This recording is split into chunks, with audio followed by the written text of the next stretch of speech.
comme tu l'as dit, on a une capacité à définir qui doit répondre finalement à deux impératifs, c'est qu'on ait les gens, la matière disponible, et deux, que ça réponde finalement à la demande de nos clients, hein, des magasins, de manière à ce que ce carnet de commandes, on puisse l'exécuter en temps et en heure et que ce soit cohérent par rapport aux délais qui nous sont demandés. Donc c'est effectivement crucial d'avoir le bon niveau de fabrication. Alors ce qu'on appelle ce plan directeur de production, il est revu tout à fait régulièrement. Bonjour, je m'appelle Bertrand Ruiz, je suis le CEO d'Ersas, une solution web qui permet à la DSI et à la direction générale de partager une vue claire et concise des projets en cours, des décisions à prendre et des priorisations à faire. Vous avez du mal à prioriser? Ersas va vous aider à vous focaliser sur l'urgent et l'important. Le besoin en reporting vous prend énormément de temps? Ersas génère votre rapport flash décisionnel en un clic. Il y a un historique fort entre les métiers et la DSI, Ersas va vous aider à collaborer de manière efficace. En 2022, en partenariat avec Agency, le média de la transformation numérique, nous avons décidé de lancer une saison pour interviewer des DSI sur un sujet critique, la révolution numérique dans l'industrie. Nous avons tenté d'aborder en profondeur les problématiques allant du best of breed versus ERP monolithique, à la transition culturelle entre une PME et une taille industrielle, en passant par les enjeux de la supply chain. Sur ce, je vous laisse à la découverte de nouvelles façons de faire. Bonjour à tous, je suis super heureux aujourd'hui de vous présenter à Daniel Fried qui est le CIO du groupe Schmitt. Salut Daniel. Salut Bertrand. Alors c'est super intéressant parce qu'en fait tu es un DSI jeune d'une grande TI. Donc dis-moi quel âge tu as, Daniel? J'ai précisément 42 ans. Voilà, je suis rentré dans la quarantaine. 42 ans. Et du coup t'es rentré dans le groupe à quel âge? Eh bien, ça va faire 20 ans, donc à 22 ans, après mon école d'ingénieur, j'ai eu la joie de débarquer dans une entreprise qui s'appelait la Société Alsacienne de Meubles et qui, il y a quelques années, a été renommée Schmidt Group. Ok, et donc du coup tu as fait 20 ans et du coup maintenant tu es devenu DSI, ça c'est quand même un truc de dingue. On va en parler. Cet épisode, il est vraiment lié au fait que Industrie 4.0, révolution dans l'industrie. Quand je t'ai dit ça, tu m'as dit, mais, mec, je t'arrête tout de suite, nous ça fait 30 ans qu'on est en constante révolution pour arriver à tenir une seule promesse, qui est de dire, on a fait une promesse à notre client d'être livré dans les temps et on la tient. Et ça, dans l'industrie, c'est compliqué et c'est ça qu'on va essayer de décortiquer aujourd'hui. Mais avant d'en parler, est-ce que tu peux nous dire un tout petit peu plus sur le fonctionnement du groupe au niveau IT, ce qu'il y a les grandes évolutions qu'il y a eu et aujourd'hui où vous en êtes, quoi. Je vais peut-être te parler de l'entreprise en général déjà pour resituer ce qu'on fait, hein. Donc, Schmidt Group, qu'est-ce que c'est? Eh bien, c'est le leader en France et un des leaders européens dans l'aménagement de l'habitat sur mesure. On a deux marques qui sont bien connues du public, qui sont Schmitt et Cuisinella. Et donc, Schmidt Group, on conçoit, on fabrique, on produit et on distribue tous ces aménagements sur mesure à l'échelle internationale. Donc on est présent dans 27 pays, donc ça va de la cuisine qui est très connue pour notre cœur de métier, la salle de bain, les dressings, les rangements, bibliothèques, etc. Bref, tout ce qui peut s'étendre à l'intégralité de la maison. Voilà. Alors ce qu'on vise bien sûr, c'est le plaisir, la convivialité de nos clients. Et puis comment on fait ça? Eh ben on fait ça chaque année grâce à notre capital industriel, notre capital humain et puis pas mal de digital. Et ça nous permet de conserver notre position de leader sur ce marché. Et donc du coup, pour revenir sur la partie IT, donc du coup, et sur la façon dont ça se fait, aujourd'hui, on fait des plans sur Internet, on a un magasin, on customise un petit peu ce qu'on voudrait et on te dit un prix et quand c'est que tu seras livré et quand c'est que même tu seras monté, c'est ça, hein?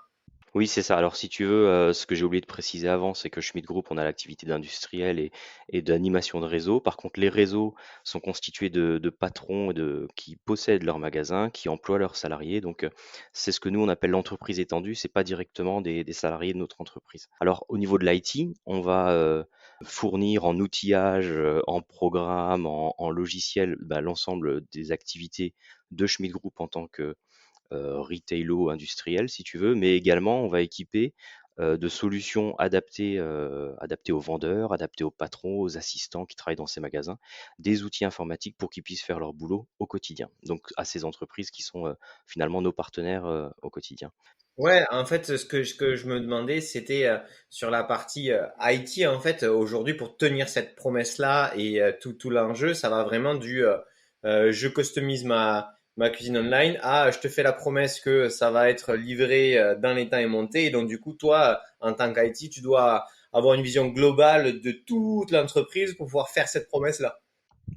Tout à fait. Alors la promesse, que l'on donne à nos consommateurs, que ce soit via nos réseaux, Schmitt ou Cuisinella, c'est effectivement par rapport à leurs idées qu'ils ont et peut-être la découverte qu'ils ont fait sur, nos sites web, le pré-parcours qui a eu lieu grâce aux configurateurs et cetera. C'est de pouvoir en magasin concrétiser réellement leurs rêves grâce à la compétence d'un designer, donc d'un concepteur-vendeur, comme on les appelle, qui va matérialiser à l'aide de plans en 2D, en 3D, un peu le rêve justement de nos clients. Et une fois que cela est établi, on va pouvoir s'engager fermement, de manière tout à fait précise, sur une date de réalisation, une date de livraison, de pause, et donc de rendre ce rêve réalité. Et puis, entre ce moment-là et cette promesse qui est faite effectivement et le moment où ça se passe, il y a toute une magic sauce là qui se met en place. Un petit peu le secret de fabrication, mais on va en parler peut-être un peu plus longuement. Et effectivement, au niveau de l'IT, ça veut dire que, on va capter, on va matérialiser le projet du conso à l'aide de data, bien sûr. On va envoyer ces données à l'usine à un moment donné, qui va permettre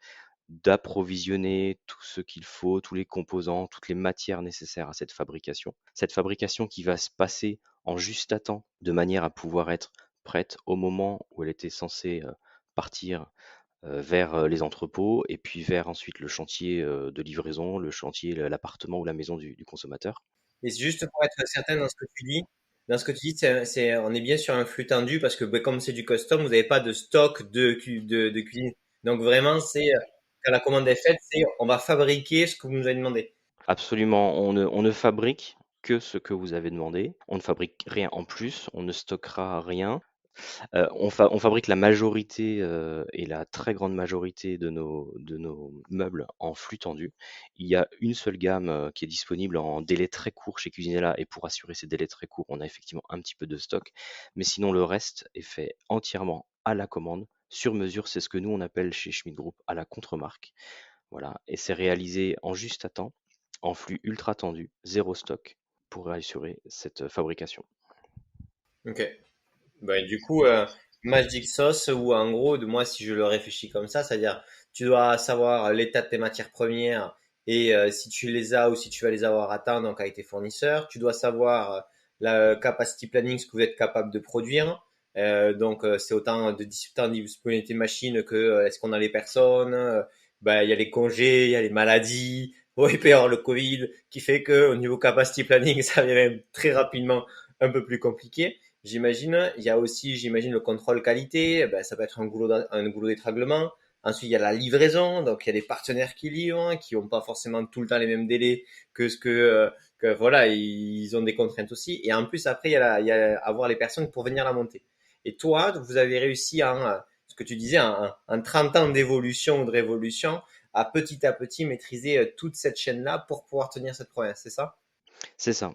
Le système industriel qu'on a aujourd'hui et le système logistique, et cetera, c'est l'aboutissement, quelque part de projets qui ont commencé il y a à peu près 25 ans, je dirais. Allez, pas 30, on va dire 25, restons modestes. Ok, 25 ans. Ok. Et du coup, ouais, ben, est-ce que tu peux nous en parler un peu plus sur ces briques-là, en fait, par exemple, juste par exemple sur la partie matière première, sur la partie compréhension de la supply de tes fournisseurs. Comment tu fais? Parce que moi, par exemple, j'ai des industriels qui me disent, ben, en fait, moi, j'ai 1000 références, j'ai 1000 fournisseurs. Ils m'envoient leurs commandes avec des bonnes commandes, réuniformisées en termes de documents de supply, donc je peux pas avoir centralisé ça tant que le truc est pas reçu, j'ai même pas de QR code. Enfin, tu vois, cette problématique-là, elle est juste énorme. Et j'imagine que vous devez avoir plein de références aussi. Comment vous l'avez traité? C'est quoi les enjeux là-dessus?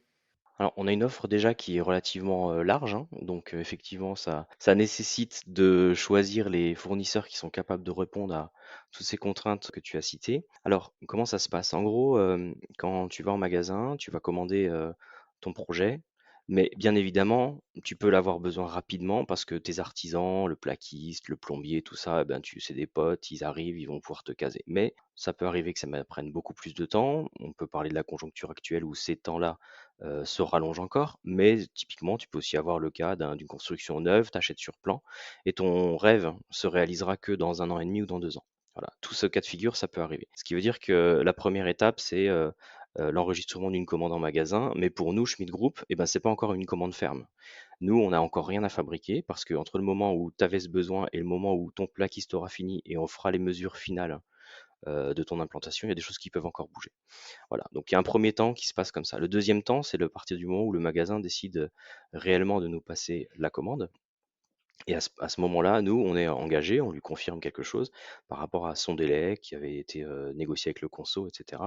Et c'est là que ça démarre. Alors nous, on doit avoir des fournisseurs et des partenaires qui sont capables de nous approvisionner en quantité et en temps suffisamment rapidement par rapport à cette visibilité qu'on a de notre carnet de commandes, qui n'est pas infini. Tu as bien compris que le carnet de commandes magasin est beaucoup plus étendu que le carnet de commandes que nous, on a. Et ça nous permet, en fonction des prévisions, en fonction de saisonnalité, tu as parlé avant d'une demande finalement qui peut être fluctuante à cause des événements extérieurs, oui, le Covid, oui, d'autres choses, un marché très porteur, ou alors de manière récurrente, tous les ans, on a effectivement une saisonnalité dans nos ventes, où c'est pas linéaire toute l'année.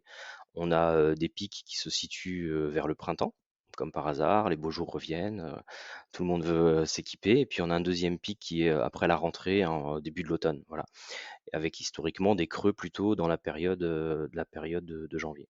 Donc cette demande qui est fluctuante, et ben quelque part, ça nécessite, vu qu'on ne fabrique que ce qui a été commandé, ça nécessite une grande flexibilité au niveau de la production, une flexibilité au niveau de nos fournisseurs. Et fort de ces prévisions, de ces historiques, de la visibilité qu'on a, et ben, on arrive à approvisionner ce qu'il nous faut au bon moment. Et ça se passe relativement bien. On a même réussi à passer de manière remarquable les 18 mois qui se sont écoulés avec les ruptures d'approvisionnement qui ont pu avoir lieu durant la période Covid, avec peut-être des usines de fournisseurs qui étaient fermées, impactées par la pandémie, ou alors des partenaires électroménagistes qui également ont eu beaucoup de difficultés liées à l'approvisionnement des semi-conducteurs. Ok. Donc du coup, vous avez vraiment créé une relation contractuelle et IT avec vos fournisseurs pour qu'ils s'engagent à vous donner l'accès à la donnée des stocks qu'ils peuvent vous envoyer, etc. Et ça a pris du temps, j'imagine, de standardiser tout ça, quoi. Absolument, on leur envoie à la fois des prévisions de manière automatisée, hein, avec toute la vue qu'on a de notre carnet. Donc, c'est des prévisions par rapport à des volumes. On doit s'engager sur des volumes annuels, sur des volumes mensuels. Et puis derrière, on a les commandes fermes qui tombent au fur et à mesure. Voilà, des processus d'appro avec des MRP qui tournent, des choses assez classiques, mais qui nous permettent vraiment d'assurer l'approvisionnement en continu de tous nos besoins. Donc c'est aussi gagnant-gagnant, c'est-à-dire vous leur demandez d'être plus carré dans la donnée qu'ils vous fournissent et aussi en termes d'engagement de livraison, mais aussi vous leur donnez plus de visibilité. Vous leur fournissez la donnée sur voilà ce qu'on a dans le pipe et donc du coup gérer mieux. C'est dans les deux sens du coup. Exactement, l'idée, c'est d'être comme ça gagnant-gagnant. Tout à fait. Ouais, entreprise étendue aussi avec les partenaires fournisseurs du coup et pas juste très bien. Il y a l'amont et il y a l'aval dans ce concept d'entreprise étendue. Ouais, et j'imagine bah, que ça prend du temps. Dans les 25 ans, ça a dû en prendre quelques-unes d'années pour que ça puisse bien fonctionner. Ouais. Absolument. Alors, on a des fournisseurs de matières premières, mais on peut également avoir des fournisseurs de produits semi-finis. Et comme nous, on est en fabrication en juste à temps, bah, tu te doutes bien que ceux qui vont nous produire des produits semi-finis, voire des produits finis qu'on n'usinerait pas, qu'on fabriquerait pas dans nos usines, par exemple des plans de travail avec des matériaux résine, etc. C'est des choses où ils doivent finalement répondre aux mêmes contraintes industrielles que les nôtres, à savoir fabriquer en juste à temps, à la commande, à la dernière minute, et développer ce panel de fournisseurs a aussi pris du temps. Et est-ce que du coup, ça c'est une question peut-être en dehors de la chaîne de valeur, mais est-ce que du coup, ce savoir-faire-là, donc du coup d'uniformisation du flux fournisseur, parce qu'on est tous le fournisseur de quelqu'un aussi, enfin, d'une manière ou d'une autre, est-ce que c'est quelque chose que vous avez partagé avec d'autres industriels et que eux-mêmes utilisent, par exemple, vos fournisseurs utilisent la même manière de faire avec d'autres fournisseurs, tu vois, au côté technique et contractuel, est-ce qu'il y a eu un échange de façon de faire un peu, pas open sourcé, mais enfin, partagé? Alors, On peut pas dire qu'on l'a open sourcé, officiellement. Par contre, on a alors au sein de la branche, hein, de l'ameublement, on a des relations avec, des confrères qui soient allemands, qui soient autrichiens, qui soient français, de manière à ce que, et ça on y croit beaucoup, hein, si nous progressons et que la branche progresse, eh ben, on bénéficiera en retour de ces innovations, des progrès, des fournisseurs ou des distributeurs, de la logistique et cetera. Donc on a au niveau de la branche des échanges qui existent et puis on a aussi pas mal de bench qui se font et des échanges avec d'autres industries, que ce soit les industries de l'automobile, où on a pu partager un certain nombre de fournisseurs et de prestataires, où nous, on a appris depuis maintenant 25 ans les bonnes pratiques du juste à temps de l'automobile, et aujourd'hui, où les prestataires qui travaillent pour l'automobile apprennent de chez nous de comment faire ça en plus à la contre-marque, c'est-à-dire finalement à l'unité 1. C'est plus de la production série, c'est de la production individualisée, chaque meuble avec ses datas propres, ses caractéristiques qui sont complètement custo et qui ne ressemblent pas finalement à la pièce qui va venir après sur la ligne. Ok, donc il y a un échange de bons procédés parce que vous voyez ça comme un secteur et si plus le secteur grandit, mieux c'est, mais c'est pas forcément structuré comme cette brique-là, on l'a détaillée, etc. Mais c'est des choses qui se font d'une autre manière. On n'a pas encore patenté le Schmidt Group Industrial Way, mais pourquoi pas? C'est une bonne idée, j'en parlerai à mes collègues industriels. Ouais, non, mais du coup, tu vois, s'il y a, enfin, factuellement, la façon de créer avec ses fournisseurs l'uniformisation IT et contractuelle pour avoir une vie globale de la supply, c'est un vrai problème. Donc, vous l'avez craqué dans un vertical avec, tu vois, une certaine type de, peut-être de fournisseur. C'est super intéressant, c'est super intéressant de partager ça, c'est sûr. Ok. Donc maintenant, vous savez ce que vous avez comme les fournisseurs, etc. La matière première est dans l'usine. Et là, maintenant, pour pouvoir peut-être produire à temps, il va falloir s'assurer que ben, dans le planning des machines et des personnes, ça va le faire. Et donc, du coup, là, j'imagine c'est capacity planning des gens, donc congé, pas congé, maladie, pas maladie, spécialisation des opérateurs. Il y en a certains qui savent faire ça, d'autres non.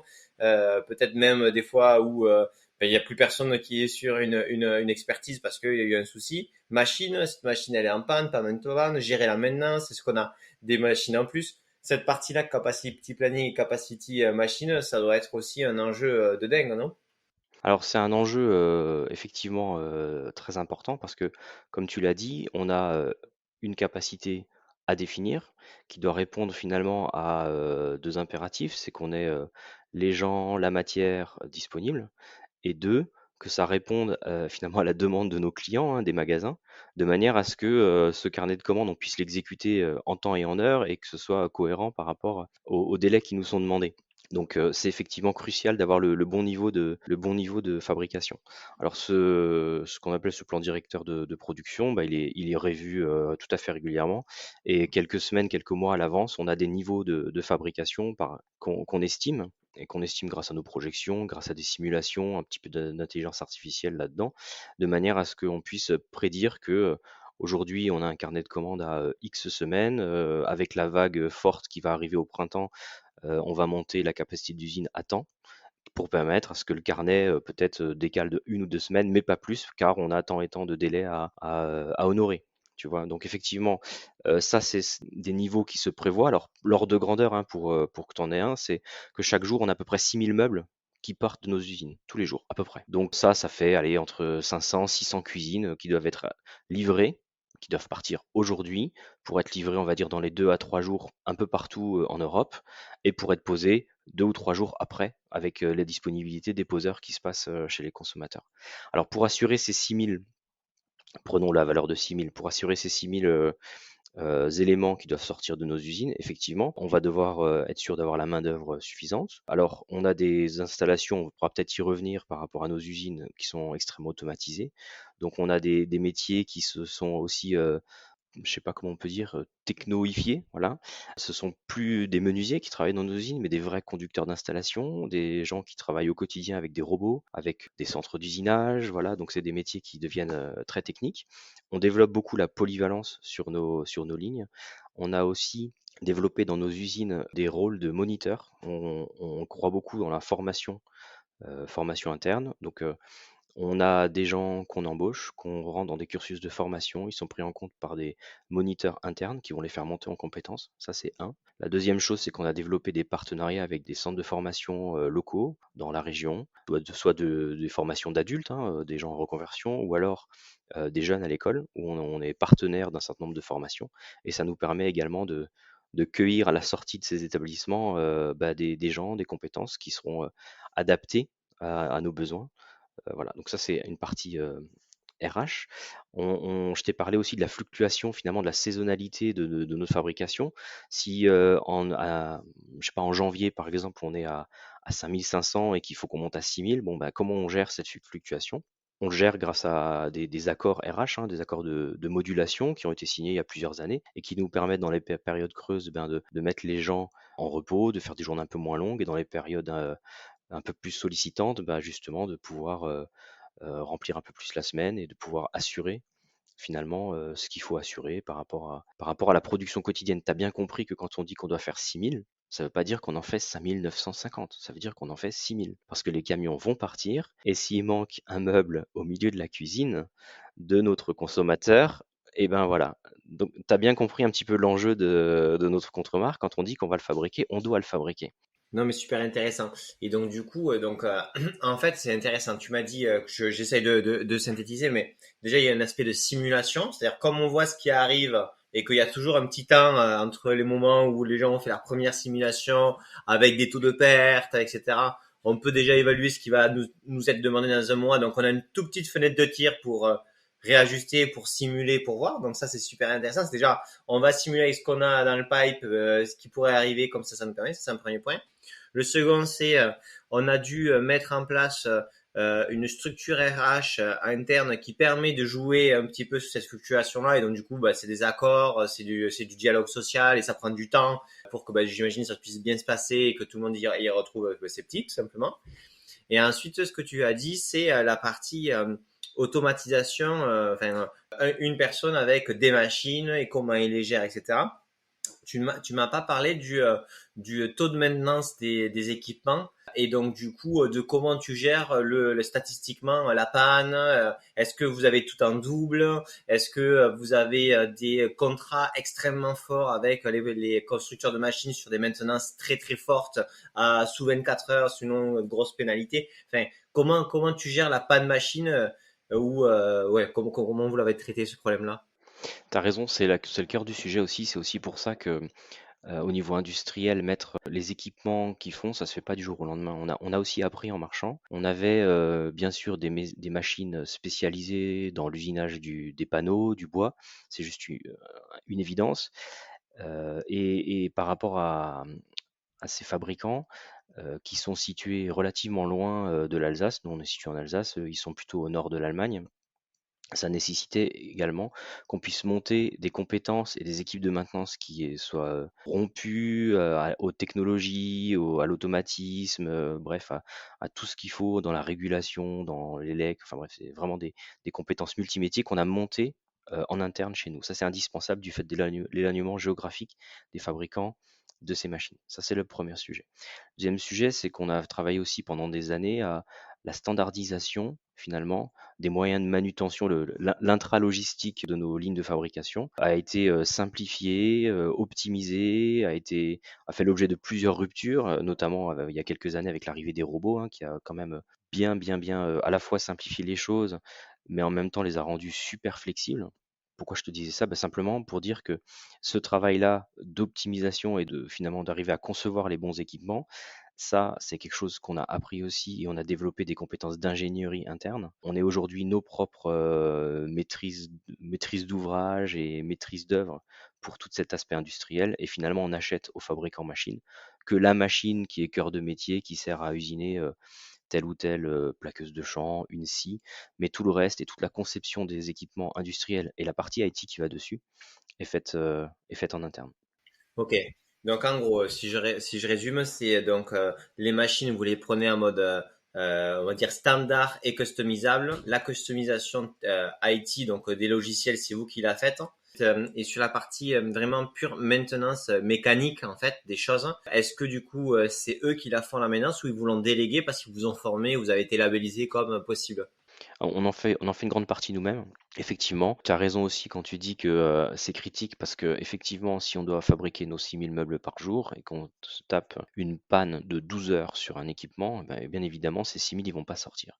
C'est pour ça qu'en termes d'horaire également, on est sur un modèle de 2 x 8 et rarement sur un modèle de 3 x 8. On le fait quand c'est nécessaire sur certains équipements, certaines lignes qui sont goulot, on est en 3 x 8. Mais là aussi, on a des équipements qui sont donc redondés, de manière à ce que quand l'un tombe en panne, l'autre puisse prendre le relais.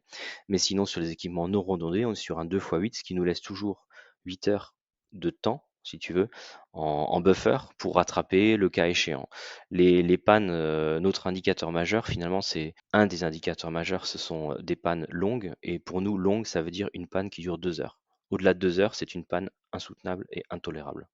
Donc, le travail des équipes de maintenance se situe sur cet aspect-là. Je te parle de mécanique à ce moment-là, hein. Et bien sûr, une panne IT, c'est un peu la même chose, sauf qu'en général, la panne IT, elle n'est pas forcément localisée. Si tu as quelque chose au niveau du réseau ou d'un serveur qui gère toute une ligne, bah, on a effectivement, pareil, toutes des logiques de redondance, tout ce qu'il faut pour que l'interruption soit la plus courte possible. Mais du coup, aujourd'hui, par rapport à ces machines-là et sur la partie, on va dire, ouverte de la tech, les constructeurs ont vraiment ouvert le capot pour que vous puissiez, enfin, de manière générale, parce que tu vois, aujourd'hui, historiquement parlant, les gens étaient plutôt fermés dans ce genre de choses. Ils amenaient leur logiciel, il fallait utiliser le leur, etc. Puis on s'est aperçu que bah, on a tous des besoins aussi spécifiques. À un moment donné, tu es obligé de hyper spécialiser pour être hyper performant, surtout dans l'industrie. Et donc, du coup, est-ce que tu as vu un changement sur les 25 années ou 20 ans qui est, où petit à petit les constructeurs ont dit OK, en fait, on vous donne la possibilité de le faire. Est-ce que c'est rare encore? Est-ce que c'est, enfin, tu vois, c'est quoi la maturité là-dessus?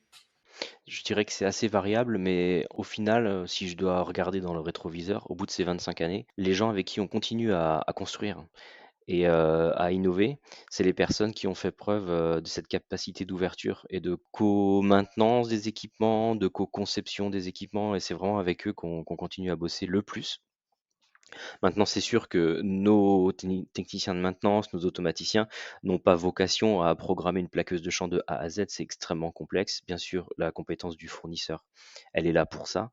Derrière, par contre, si on est capable de pouvoir, dans un programme d'automate ou d'un programme de supervision industrielle, de remonter à la cause d'un défaut qu'on constaterait, on est plus efficace. Et donc, c'est des ouvertures que nos partenaires fournisseurs ont laissées en confiance, c'est contractualisé, on sait ce qu'on a le droit de faire, on sait ce qu'on n'a pas le droit de faire. Et derrière, ils ont toujours un compte rendu. Voilà. Donc ça se passe vraiment bien de ce point de vue-là.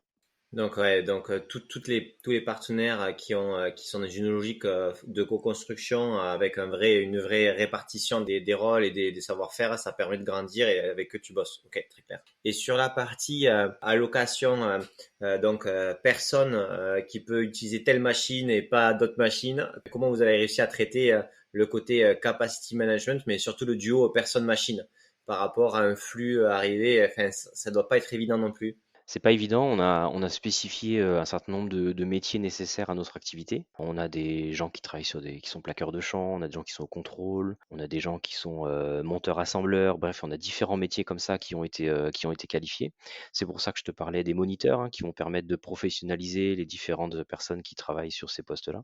Derrière, on essaye et on a suffisamment de monde par poste pour pouvoir assurer ce qu'il faut. Maintenant, ce qui est important, c'est aussi d'avoir le vivier nécessaire en avance, de manière à ce que quand on a besoin de renforcer les équipes, quand on a de l'absentéisme, quand on a une épidémie, voilà, typiquement, qu'on puisse répondre suffisamment vite aux besoins. Ça, le fait qu'on ait standardisé un certain nombre de postes de travail, standardiser des machines, standardiser des process, standardiser des normes de qualité, font aussi que les gens arrivent plus facilement à switcher d'un poste ou un autre sur une technologie équivalente. Tout ça, c'est des choses qui simplifient. Donc en fait, pour arriver à répondre à la problématique de duo de machine plus personne pour arriver à faire un processus, c'est déjà lister tous les métiers, les standardiser, avoir des personnes qui sont toujours là pour faire monter en compétence les gens et avoir un pool de talents autour de l'entreprise qui ont déjà travaillé, qui savent se former, qui peuvent travailler sur l'un ou sur l'autre pour pouvoir répondre aussi à des aléas là-dessus. Ok. Pareil, ça a dû prendre quelques années dans les 25 ans, quelques années avant d'arriver à être mature là-dessus. Ok, donc là, on a réussi à avoir donc les machines, les personnes, etc. Maintenant, ce que je vois, c'est contrôle qualité. Et là, comment on industrialise un contrôle qualité à quel niveau on va? Est-ce qu'on fait de l'inspection visuelle via photo pour les défauts avec les photos sur toutes les pièces? Est-ce qu'on fait de l'ultrason pour voir les défauts en interne? Enfin, je sais, comment on fait pour être, parce que quand on est à 6 000 par jour, si on commence à avoir un problème de qualité et qu'on s'en aperçoit au bout de 15 jours, ça peut vite devenir compliqué. Comment on industrialise ça? Alors, c'est une très bonne question. Alors, 6 000 par jour, en se disant en plus que fabriquer le caisson, ça prend quelques minutes, voire quelques heures, et que finalement, il faut pouvoir réagir très rapidement dès que tu détectes quelque chose. Puisque, comme je le redis, les 6 000 le soir, ils doivent être chargés dans les camions, hein. Donc, effectivement, tu as raison. Alors, on a bien sûr du contrôle réception qui est important au niveau de l'entrée de la matière. On a des contrôles qui sont faits aussi et contractualisés avec nos fournisseurs. Ça, c'est évident, c'est tout ce qui est en amont. Après, on a développé du contrôle en ligne. Tu as raison, tu as parlé d'imagerie. Effectivement, on a sur des machines critiques qui vont faire de l'examen de surface, l'examen. Alors, c'est globalement de l'examen visuel, hein, c'est quand même ça ce qui est très important. Donc, le champ, la surface, etc., des rayures. Donc là, on va utiliser de la visionique, hein, finalement. On va prendre avec de la caméra sur des machines qui sont en plein usinage, même à haute vitesse, et avec des algorithmes de reconnaissance d'images, reconnaissance de défauts, des algorithmes apprenants avec un peu d'intelligence artificielle aussi. Là, on va pouvoir trier et détecter automatiquement le défaut sur telle pièce. Alors, on n'a pas encore parlé de tout ça, peut-être ça vient après. Chaque pièce est identifiée de manière unique dans la production. Donc, le côté gauche de la pièce du troisième meuble de Bertrand, on sait exactement comment elle s'appelle, c'est quoi son code barre, où elle se situe dans le flux. Et donc, celle-ci, une fois qu'on l'aura topée avec une caméra qu'elle a un problème, pouf, on va la flaguer, on va lui mettre une petite gommette en plus visuelle pour que l'opérateur, quand elle passe un jour dans le flux, eh ben, ça lui saute aux yeux. Et on va l'aiguiller dans les flux des usines de manière à ce qu'elle arrive au bon endroit pour être contrôlée par un homme, savoir si elle peut être réparée, si elle doit être recommandée, c'est-à-dire refabriquée dans les quelques minutes, on doit pouvoir être capable de relancer la fabrication de ce composant-là, de manière à ce que cette pièce, une fois qu'elle arrive, puisse rejoindre le flux principal et qu'au moment où on monte ces meubles, car ce sont bien des meubles montés qu'on expédie et pas des meubles en kit dans des cartons, au moment où on monte ce meuble, et ben, l'intégralité des composants en juste temps doivent arriver exactement devant la personne qui l'assemble ou la machine qui l'assemble sans qu'il y ait de questions à se poser. Le composant doit être là et en qualité. Voilà. Ok. Sur la partie inspection, et après on viendra sur la vision globale, on la fera à la fin pour pouvoir vraiment avoir vu tous les blocs. Mais sur la partie inspection, du coup, globalement, dans plein d'endroits du processus, il y a des caméras qui vont regarder des états de surface, etc. Ces caméras-là et toute l'algorithmie qu'il y a derrière, c'est vous qui les avez développées en interne, vous avez réussi à trouver des partenaires qui avaient ces solutions sur étagère, ou alors c'était des partenaires qui étaient techniques là-dessus et qui ont développé des algorithmes pour vous. Alors bien sûr, la reconnaissance visuelle, c'est des choses qui sont maintenant de plus en plus répandues. Bon, si vous avez commencé il y a 10 ans, ça l'était moins. Voilà, tout à fait. On l'a commencé il y a pas mal de temps et c'est finalement des solutions disponibles sur étagère et des sociétés spécialisées dans ce domaine-là avec qui on a travaillé. Ok. Et du coup, une des choses super importantes, c'est que quand vous allez avoir un nouveau meuble, c'est de toujours avoir un volume, enfin, parce que c'est des systèmes qui sont apprenants aussi. Donc, j'imagine qu'en plus de ça, dans chaque nouveau produit, il y a comment on va contrôler, comment on a les patterns de reconnaissance à recréer qui doivent être nous aussi pas évidents. C'est exactement ça, nouveaux coloris, nouveaux champs, nouveaux contrastes, nouveaux types de défauts, parce que nouvelle fragilité, nouvelle matière, c'est des choses qui doivent être en permanence actualisées, testées suffisamment tôt avant l'industrialisation, de manière à ce que les systèmes ne l'éjectent pas, hein, mais, ou alors éjectent justement les nouveaux typologies de défauts. Effectivement, ça fait partie de l'apprentissage nécessaire. Ok. Donc on a contrôlé, et maintenant on va monter, ok, très clair. Et maintenant le point principal, c'est la livraison. Et la livraison, c'est pas des livreurs, enfin c'est pas vous, est-ce que c'est votre propre société de livraison ou vous avez des partenaires là-dessus? Alors, on a des partenaires logistiques qui vont livrer des plateformes de distribution qui sont situées un peu partout en France, en région, en Île-de-France, et puis dans les régions autres dans l'Europe, Espagne, Angleterre, Allemagne. Ces plateformes logistiques vont donc déposer les différentes cuisines ou aménagements sur les plateformes et ils vont être pris en charge ensuite par les plateformes pour assurer la livraison du dernier kilomètre directement à nos consommateurs. Donc le livreur va déposer dans la pièce décider les différents matériels de manière à ce que quand le poseur arrive 2 jours après, 3 jours après, l'ensemble des composants puissent être disponibles au bon moment, quand il y en avait besoin, etc. Là aussi, une notion de traçabilité, hein, on doit assurer la livraison exacte de nos 6000 meubles chaque jour. Donc on sait ce qui a été chargé dans le camion, on sait ce qui a été déchargé du camion, on sait ce qui a été repris en main sur la plateforme, on sait ce qui a été livré précisément chez le consommateur. Tout l'enjeu étant de traiter le plus rapidement possible ce qu'on peut appeler un manquant, hein. La chasse au manquant, c'est vraiment quelque chose d'important, tu l'as bien compris. Et donc, de manière à pouvoir assurer, si le cas est nécessaire, une relivraison très rapide pour que le chantier se passe au mieux, une fois qu'il doit avoir lieu. Mais sur les transporteurs comme ça, bon, c'est un peu le même enjeu qu'on a eu aux fournisseurs au tout début de la chaîne. Il y a encore quelques années, la vision globale de qui livre, où est le camion, avoir une vision globale de, parce que t'as pas qu'un seul transporteur, t'en as plein, centralisé, avoir les flux qui communiquent. Enfin, c'était mission impossible quasiment, parce que enfin, les transporteurs n'étaient même pas bien connectés là-dessus. Donc j'imagine que vous avez dû en plus, vous, en tant que précurseur, mettre en place, faire en sorte qu'il y ait des vrais partenariats pour qu'ils s'équipent de tracking, etc. Comment enfin, vous avez traité la problématique de la même manière, en mode partenariat, en mode gagnant-gagnant, vous leur apportez une vision sur vos demandes et donc du coup, ils voient ce qui va se passer et donc du coup, ils peuvent mieux gérer et donc du coup, ils sont OK pour mettre en place des processus de suivi plus forts. Là, il y a, effectivement les transporteurs qu'on a sont également, des transporteurs, un petit peu particuliers qui sont, des transporteurs qui sont capables de transporter du meuble en vrac. Alors si on doit le rapprocher d'un métier peut-être qu'on connaît, ce sont les déménageurs finalement. Il faut que tu assembles et que tu puisses charger des éléments rectangulaires, de l'électroménager, des éléments linéaires, des plans de travail, des panneaux, tu vois, qui servent d'habillage, etc. Tout ça, ça se rapprocherait plutôt du métier de déménageur. Et donc développer un réseau suffisamment puissant, performant, c'est quelque chose qui effectivement a pris du temps. Donc on a plusieurs partenaires logistiques et on a dû avec eux travailler sur finalement la montée en techno de leur part et de notre part. Donc on a développé des systèmes de traçabilité parce qu'il y a quelques années, il y en avait peu sur le marché. En tout cas, pas dans ce métier-là, pas avec ces prestataires logistiques-là. On a dû développer nos propres solutions de traçabilité. Aujourd'hui, on constate quand même que ce sont des choses qui évoluent, hein, avec les dernières années. Les transporteurs, avec l'essor du e-commerce, on arrive à quand même à avoir des partenaires qui sont de plus en plus équipés de leurs propres solutions et avec lesquels finalement on va s'interfacer plutôt que de leur donner nos outils, nos pétards, etc. On va utiliser leurs outils avec des API et puis on va s'échanger de la data. Voilà. Mais ça, c'est quelque chose que nous, on constate maintenant qui est assez récent finalement par rapport à notre matière qu'on transporte.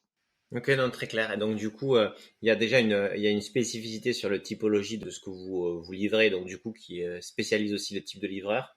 Au tout début, la techno, elle y était pas, et donc du coup, vous l'avez co-créé avec vos partenaires pour avoir une visibilité. Puis maintenant, là, ça a mûri de plus en plus, et donc du coup, vous avez accès vous vous branchez sur des flux qui sont de plus en plus existants. Ok, très clair. Et du coup, si on prend, du coup, comme tu le disais, donc la vue globale sur toute la chaîne de la matière, de l'assemblage, etc. Donc il y a une traçabilité de toute la pièce, tout le temps, face, etc. Et une des grandes problématiques que je vois, c'est quand as les petites pièces, etc., c'est que physiquement parlant, c'est compliqué d'y mettre des repères. On va pas mettre un QR code sur, sur, sur, sur toutes les faces des meubles Schmidt, sinon les gens pourraient vivre ça un peu mal. Comment vous avez géré le tracking aussi visuel et physique pour les opérateurs, les personnes qui disent ça, qui puissent dire oui, c'est bien cette pièce-là de telle ordre de fabrication. Comment vous avez géré ça?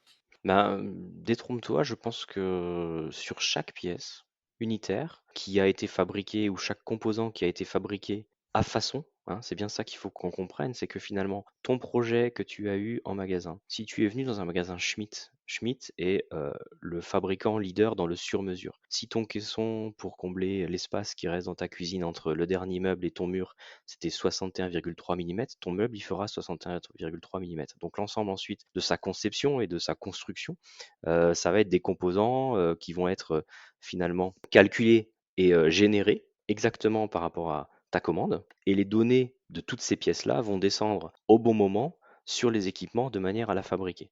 Donc cette pièce-là, tu te doutes bien, elle est pour ton meuble de, je sais plus ce que j'ai dit, 61,3 mm, elle n'est pas pour le meuble du voisin, et ni l'autre meuble que tu avais. Bon, et donc sur chaque composant qui a été fabriqué à l'unité, on va y apposer un tout petit code barre. Voilà. C'était pas le QR code rectangulaire, on était encore dans le temps du code barre avant, et on a gardé ça, et ça suffit finalement, ce petit code barre, qui est presque pas visible, à pouvoir, avec les systèmes de lecture, et puis avec toute la data et les bases de données qu'il y a derrière, bah, pouvoir décliner l'ensemble de sa carte d'identité, ses programmes d'usinage, ses caractéristiques, etc.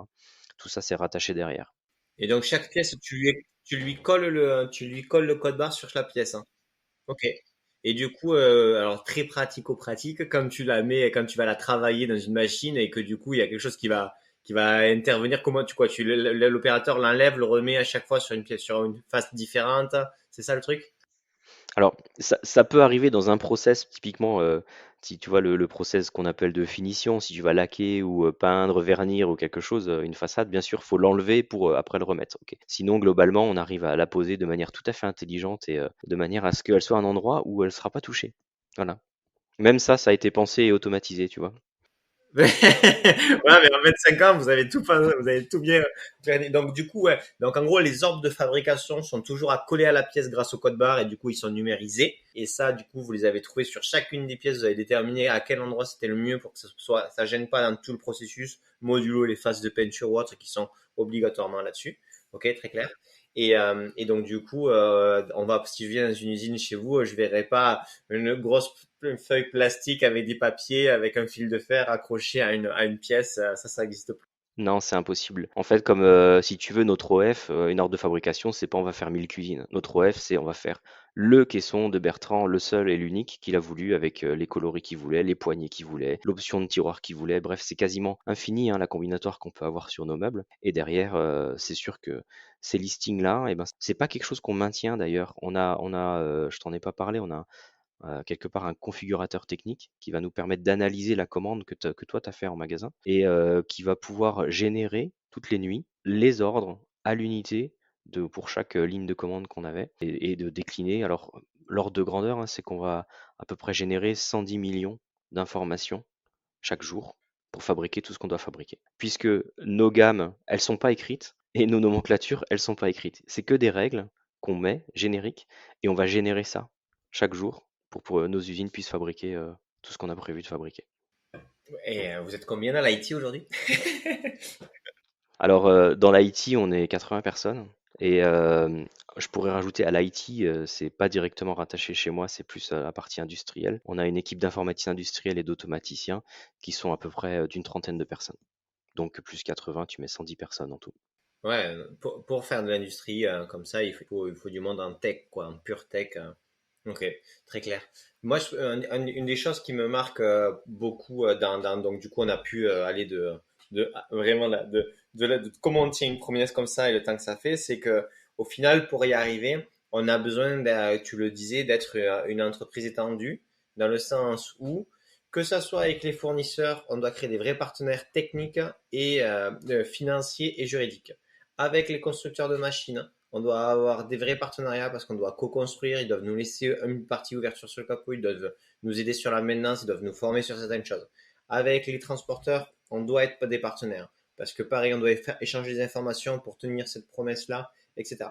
Avec tout le pôle RH, on forme des gens, on a vraiment une capacité de s'adapter ensemble, à avoir des personnes. En fait, pour réussir à avoir une vision, enfin, tenir une promesse qui paraît toute simple pour un consommateur qui est dire bah, j'ai commandé et je vais recevoir ce que j'ai commandé au jour où on me l'a dit, on est obligé en tant qu'entreprise, qu'on ait 1000 salariés, qu'on soit puissant, pas puissant ou autre, de travailler en partenariat, de trouver des gens avec qui on co-construit sur l'ensemble de la chaîne de la valeur. Tout à fait, surtout si tu veux, comme nous, aller dans l'ultra personnalisation. Quelque part, ce qui est important aussi, enfin ce qui est fondamental, c'est que notre produit, il est ultra personnalisé par rapport à la demande qu'il y a eu au départ. Tu vois? Donc ça rajoute encore le degré de complexité et le degré, donc tout ce que tu as dit, tu l'as très bien résumé, hein, avec l'ensemble de notre écosystème autour de nous. C'est génial et enfin c'est super, enfin moi je pense que travailler dans une entreprise comme ça doit être hyper vivifiant. Puis de toute façon, tu as un exemple, ça t'es arrivé 20 ans plus tard à tes DSI, etc. Toi aujourd'hui, t'as des enjeux de recrutement. Il y a qui que si tu devais faire un appel pour que les gens te rejoignent ton équipe, tu cherches qui? Bah, actuellement, je cherche 10 personnes. Alors, c'est pas mal, voilà. Qu'est-ce que je cherche en ce moment? Je cherche des ingénieurs réseau, j'en cherche deux. Je cherche un RSSI. Je cherche des managers, donc j'ai un directeur technique qui est un poste qui est ouvert, et puis un manager d'équipe pour toute l'équipe MES, donc la partie gestion, gestion de nos usines. Voilà, et puis j'ai des analystes d'applications sur différents domaines, que ce soit pour le retail ou que ce soit pour la relation client. Bref, toutes ces annonces sont disponibles sur notre cher internet. Ben écoute, parfait. De toute façon, les gens, il y aura le lien dans la description, etc. Comme ça, les gens pourront voir. Non, mais super. Merci beaucoup, Daniel. C'était super intéressant. J'espère que c'était cool pour toi. C'était parfait, merci. Bon, mais j'espère que vous avez kiffé ce podcast. Comme toujours, n'hésitez pas à le partager sur LinkedIn, à le partager à vos collègues, chefs de projet IT, DSI. Ça nous aide toujours à trouver de nouveaux et des DSI toujours plus intéressants. Et écoutez, ciao!